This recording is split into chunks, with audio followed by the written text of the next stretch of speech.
దగ్గుబాటి వెంకటేశ్వరరావు గారు, అలాగే పురంధేశ్వరి గారుల కుమారుడు హితేష్ చెంచురాం ఇప్పుడు తెలుగుదేశం పార్టీ నుంచి ఎంట్రీ ఇవ్వబోతున్నాడు. మరి తెలుగుదేశం పార్టీ నుంచి ఎందుకు ఎంట్రీ ఇవ్వబోతున్నాడో తెలియదు. రాజకీయ రంగ ప్రవేశం అయితే తెలుగుదేశం నుంచి ఉండాలని కోరుకుంటున్నారంట వాళ్ళ తాతగారి పార్టీ.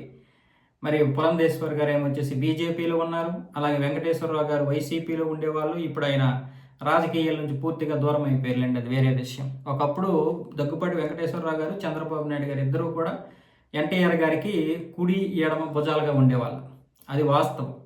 ఆ తర్వాత జరిగిన పరిణామాలకి చంద్రబాబు నాయుడుకే వీళ్ళందరూ సపోర్ట్ చేశారు. 1995లో ఆయన ముఖ్యమంత్రి అయినప్పుడు వీళ్ళందరూ కూడా పురంధేశ్వరి గారు, అలాగే వెంకటేశ్వరరావు గారు చంద్రబాబు నాయుడుకి సపోర్ట్ చేశారు.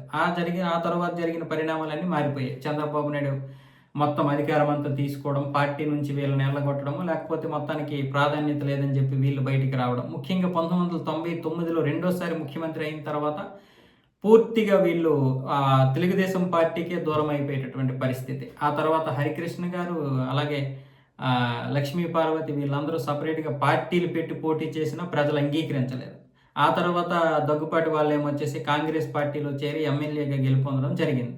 ఆ తర్వాత రాష్ట్రం విడిపోవడం, రకరకాల కారణాలు, మొత్తానికి రాజకీయ ప్రభావం అయితే కోల్పోయారు దగ్గుపాటి వెంకటేశ్వరరావు గారి కుటుంబం అయితే. ఇప్పుడు వాళ్ళ అబ్బాయి హితేష్ చెంచురాం ఏమొచ్చేసి విదేశాల్లో చదువు ముగిసిపోయింది కాబట్టి తెలుగుదేశం పార్టీ తరపు నుంచే రాజకీయ రంగ ప్రవేశం చేయాలని సెంటిమెంట్గా భావిస్తున్నారు వాళ్ళు.